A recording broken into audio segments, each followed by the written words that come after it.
दोस्तों एक बार फिर से स्वागत है आपका हमारे YouTube चैनल पे जिसका नाम है स्टडी जोन और मेरा नाम है दीपक कश्यप। ठीक है जी। तो आज हम भाई हिंदी साहित्य में पढ़ रहे हैं। हिंदी साहित्य में हम क्या पढ़ रहे हैं, लेखक पढ़ रहे हैं इस टाइम पे, राइटर्स के बारे में पढ़ रहे हैं जो यूपी और उत्तराखंड दोनों के लिए बहुत इंपॉर्टेंट है। तो ये सेकेंड पार्ट है प्रेमचंद जी की वीडियो का। ठीक है जी। तो किसके बारे में पढ़ रहे थे भाई, हम प्रेमचंद जी के बारे में पढ़ रहे थे। आज से कंटिन्यू करते हैं, उसे खत्म करते हैं जी। जिन्होंने इससे पहली वीडियो नहीं देखी भाई वो जरूर देखें, उनकी समझ में ज़्यादा आएगा। ठीक है जी। देखो जी, पिछली वीडियो मैंने सिर्फ इनके नाम के बारे में, इनके माता पिता के नाम के बारे में, इनकी कुछ जो इंपॉर्टेंट फैक्ट्स है वो बताए थे। इन्हें उपनाम किसने क्या दिया है, इनके पुत्र का नाम, इनकी माताजी का नाम, इनकी पत्नी का नाम, ये सब बताया था। आज जो शुरू कर रहा हूँ भाई आज हम के उपन्यास वगैरह के बारे में शुरू कर रहे हैं। तो उपन्यास के बारे में शुरू करते हैं पहला। ठीक है जी। तो मैं हेडिंग डाल रहा हूँ उपन्यास।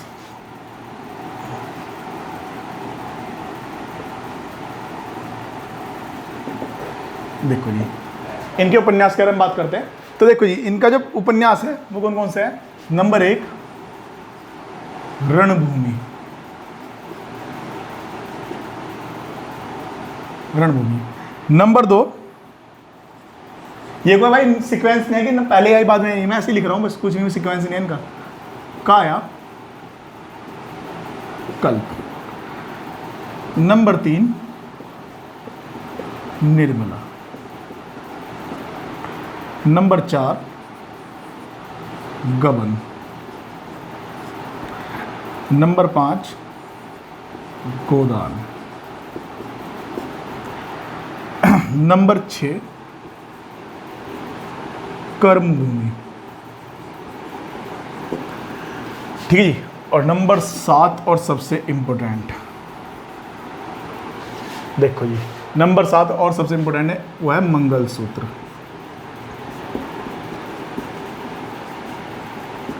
क्यों इंपॉर्टेंट है भाई ये बता देता हूं आपको। देखो जी, जो मंगलसूत्र है वो मुंशी प्रेमचंद जी का अधूरा उपन्यास है।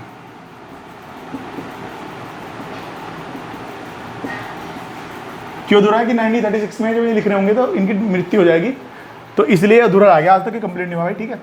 तो आपसे सवाल यह पूछेगा कि मुंशी प्रेमचंद जी का अधूरा उपन्यास कौन सा है, तो आप बता सकते हो मंगलसूत्र है जी। ठीक है जी। अब ये उपन्यास है रणभूमि, कायाकल्प, निर्मला, गबन, गोदान, कर्मभूमि, इनके बारे में थोड़ी जानकारी लेते हैं कि इसके मुख्य पात्र क्या थे और क्या सीन था। देखो जी, जो ज़्यादा इंपॉर्टेंट है मैं इनके बारे में बता रहा हूँ भाई। नंबर 1 है गबन। जो गबन है वो 1928 का है। पहली बात तो ये इंपॉर्टेंट है, कब है, 1928 का। ठीक है जी। इसके प्रमुख जो थे, प्रमुख जो पात्र हैं इसके, उनका नाम था रमानाथ। इसके प्रमुख पात्र का नाम क्या था भाई, रमानाथ। और इनकी जो रमानाथ की जो पत्नी थी उसका नाम था ज्वाला। ठीक है जी। इसका जो ये किसी जो बेस्ड थी भाई, गबन जो थी, ये क्या थी, ये महिलाओं का पति के जीवन पर प्रभाव क्या पड़ता है। हर आदमी की यही समस्या है कि महिलाओं का पति के जीवन में क्या प्रभाव पड़ता है।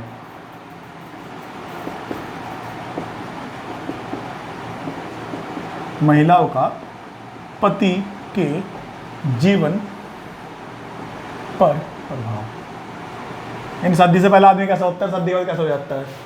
ठीक है जी। शादी से पहले आदमी बेचारा कुछ और होता है, शादी के बाद बोल दो भाई आजा, ना ना मैं भाई मैं नहीं आ सकता, जाना घर जाना है। ठीक है, वो वाला सीन है। चलो जी अगला है गोदान। गोदान कब की है भाई, 1936 की। कब की है, 1936 की। ठीक है जी। इसके बारे में 2-3 क्वेश्चन है भाई। देखो जी, अधूरा उपन्यास कौन सा, मंगलसूत्र। गोदान जो है वो मुंशी प्रेमचंद जी की अंतिम पूर्ण रचना है। ध्यान से सुनना भाई, क्या जी, अंतिम पूर्ण रचना, यानी मरने से पहले इन्होंने कंप्लीट कर दी थी। ये इनकी क्या होगी थी, इनकम्प्लीट है। ठीक है जी। ये किस चीज़ पे बेस्ड है भाई, ये किसान जीवन पे बेस्ड है भाई। किस चीज़ पे आधारित है, किसान जीवन पर। यहाँ तक कोई दिक्कत किसी को? तो आपसे पूछ रहे कि प्रेमचंद जी की अंतिम पूर्ण रचना का नाम, तो आप क्या बताओगे भाई? गोदान। अगली तरफ चलते हैं, ठीक है। हाँ जी, गोदान के प्रमुख पात्र के बारे में बहुत पूछता है वो। गोदान के प्रमुख पात्र के बारे में बड़ा पूछता है, मैं बता देता हूँ। गोदान क्या है जी? गोदान का प्रमुख पात्र है हीरा, ठीक है जी, ठीक है जी। और पत्नी का नाम क्या है इसकी? पत्नी का नाम है इसकी धनिया। चलो जी, अगला है जी कर्म भूमि।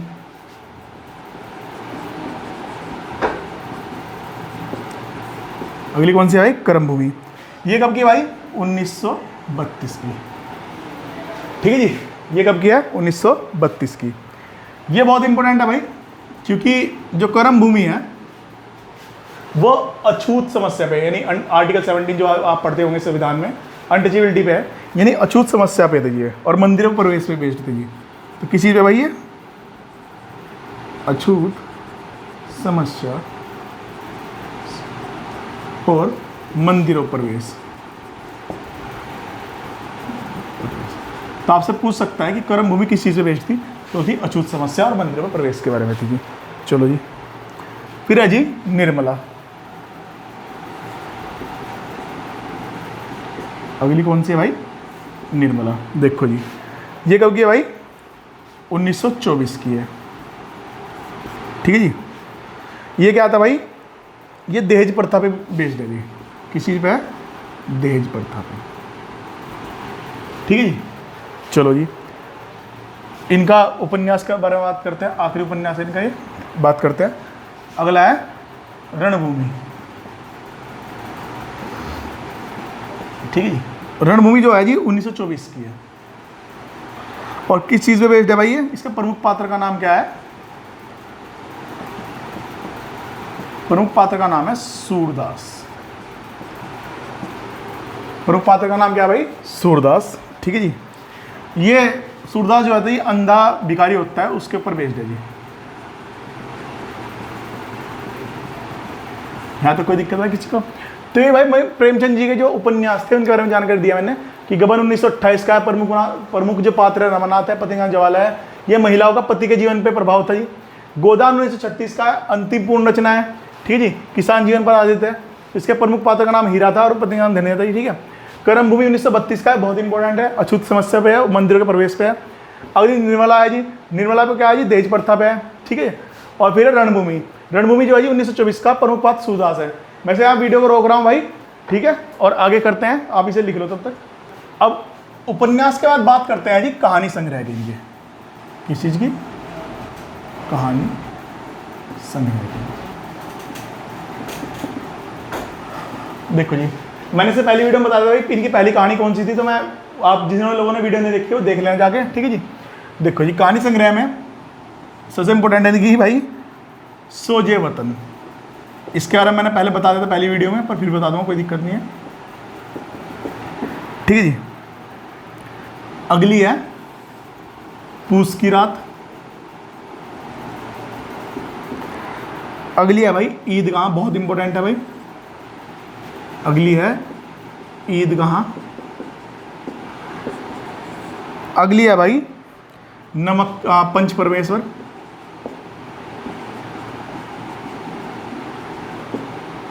पंच परमेश्वर की पहली कहानी थी जी, ठीक है। अगली है भाई नमक का दरोगा।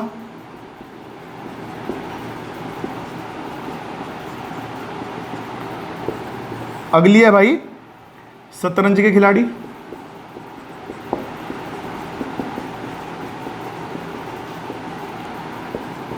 अगली है भाई दो बैलों की जोड़ी, बहुत इंपॉर्टेंट है। इसके मुख्य पात्रों के बारे में पूछता है, बताऊंगा भी, लिखाऊंगा कि इसके दो मुख्य पात्र कौन कौन से हैं, दो बैलों के नाम पूछता है जी। अगली है जी कफन, ये भी बहुत इंपॉर्टेंट है, बहुत पूछी जाती है भाई। अगली है जी नौवीं की, नौवीं है जी प्रेम पच्चीसी।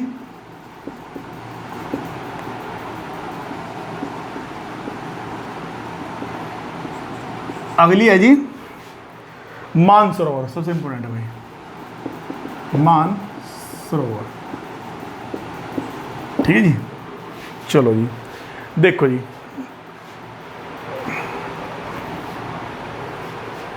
देखो जी, जो इसमें दो बैलों की कहानी है, जो दो बैलों की जोड़ी है, दो बैलों की जोड़ी, ये जी इसमें जो क्या है, ये दो बैलों के ऊपर डिपेंड है। इन दोनों बैलों का नाम पूछता है, तो इन दोनों बैलों के नाम क्या कहते हैं भाई?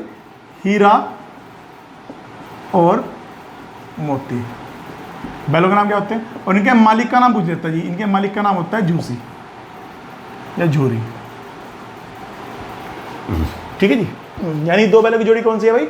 इसके प्रभुपात्र कौन से? हीरा और मोती। और मालिक का नाम क्या होता है? झूरी। ठीक है जी। चलो जी, आगे की तरफ चलते हैं भाई। ठीक है, देखो जी, फिर है जी सोजे वतन। जिन्हें नहीं पता फिर बता रहा हूं। सोजे वतन जो इनकी थी वह 1908 में अंग्रेजी सरकार ने जब्त कर ली थी।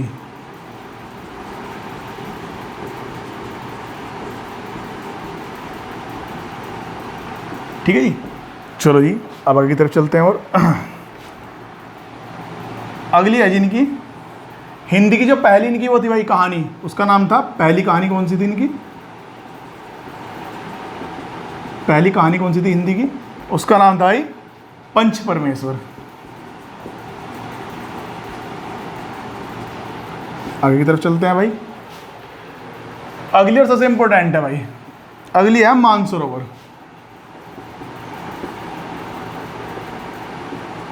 अगली कौन सी है? मानसरोवर।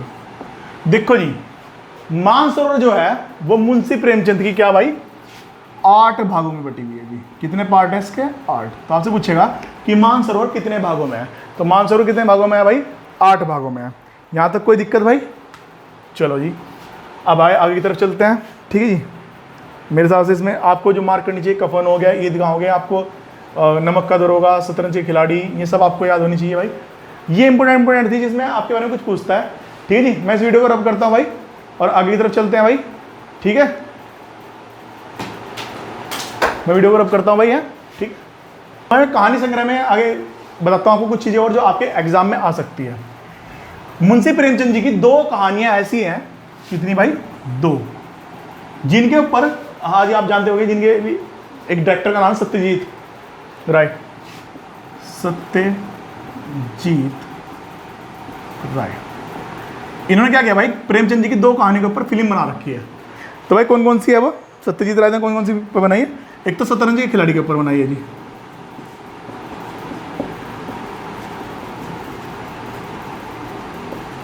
और दूसरी कौन सी है भाई?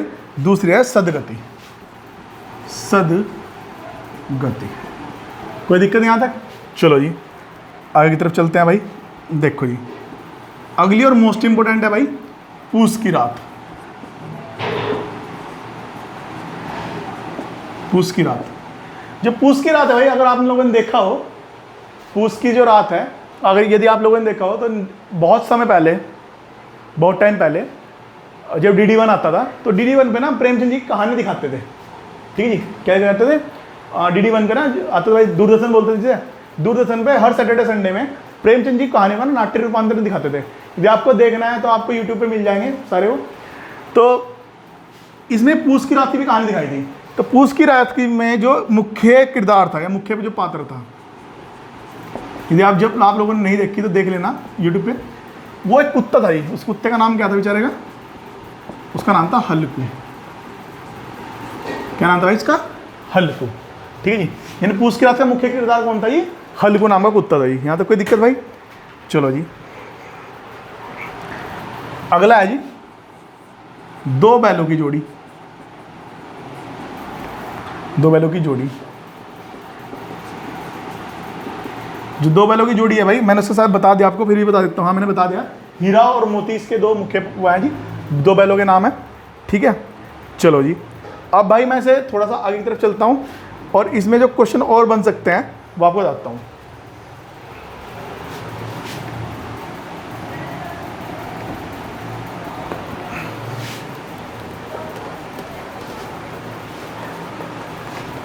देखो जी,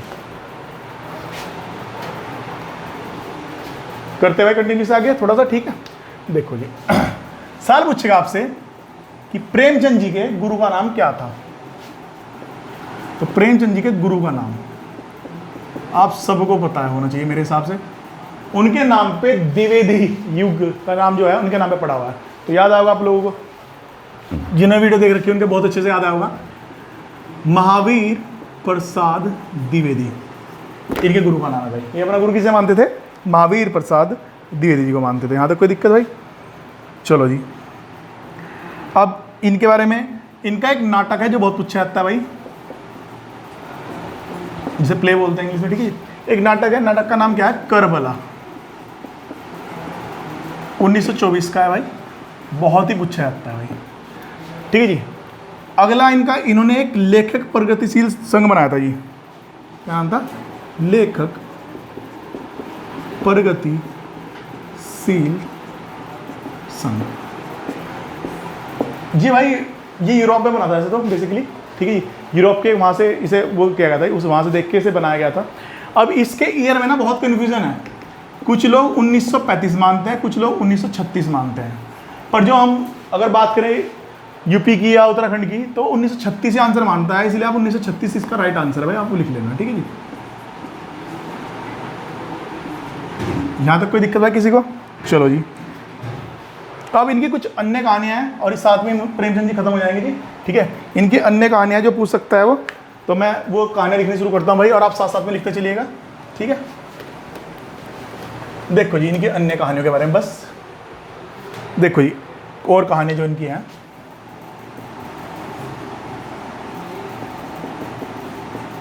जो एग्जाम में पूछी गई है भाई, मैं वही लिखवा रहा हूँ सारी। कहीं ना कहीं कोई ना कोई सा एग्जाम में, चाहे वो हरियाणा हो, उत्तराखंड हो, यूपी हो, जहाँ भी पूछी गई, मैंने सब लोग लगभग पेपर देखने के बाद जो मिली है वो देखते हैं। इनकी एक कहानी है भाई जिसका नाम है दूध का दाम।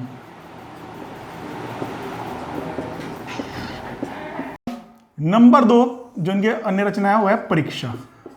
अब यहाँ आपको मैं एक सवाल बताना चाह रहा हूँ जो आपके एग्जाम में बहुत आएगा, यूपी हो, उत्तराखंड हो, कहीं भी हो, बहुत आता है। आपसे पूछाएगा हिंदी का प्रथम उपन्यास, नोट करके आप साथ में लिखोगे, हिंदी का प्रथम उपन्यास। तो याद रखना हिंदी का जो प्रथम उपन्यास है उसका नाम है परीक्षा गुरु। क्या नाम है? परीक्षा गुरु। किसका है? लाला श्रीनिवास का है ये। आप साथ में लिखते चले भाई, ठीक है जी, बहुत इंपॉर्टेंट है, इसलिए नोट करके उधर लिखवा दिया। अगले है जी बड़े भाई साहब, इनके जो अगली बुक है बड़े भाई साहब। अगला है जिनका गुल्ली डंडा।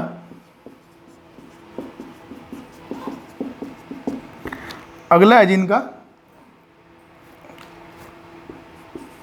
कवच।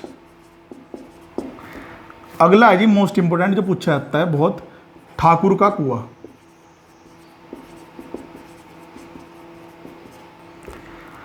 अगला है जिनका आखिरी तोहफा, ठीक है जी। अगला है जिनका मृतक भोज। और लास्ट है भाई इनका, जो लास्ट है वो है सवा शेर गेहूं, ठीक है भाई। ये मुंशी प्रेमचंद जी के बारे में लगभग सारी जानकारी थी, इसमें से कुछ बचा नहीं है जो मैं और बताऊं आपको। यदि आपको भाई कोई प्रॉब्लम है किसी के ईयर में या कुछ दिक्कत है तो आप कमेंट सेक्शन में जाके हमें बता सकते हैं कि सर कुछ चीज़ समझ में नहीं आया, तो आप पूछ सकते हैं, ठीक है। या आप हमारे टेलीग्राम ग्रुप में जुड़ सकते हैं, वहाँ पे आप क्वेश्चन पूछ सकते हैं, ठीक है। अगर वो वीडियो अच्छी लग रही है तो भाई शेयर करें, और अगली वीडियो मिलते हैं भाई आपसे, ठीक है जी। तब तक के लिए धन्यवाद।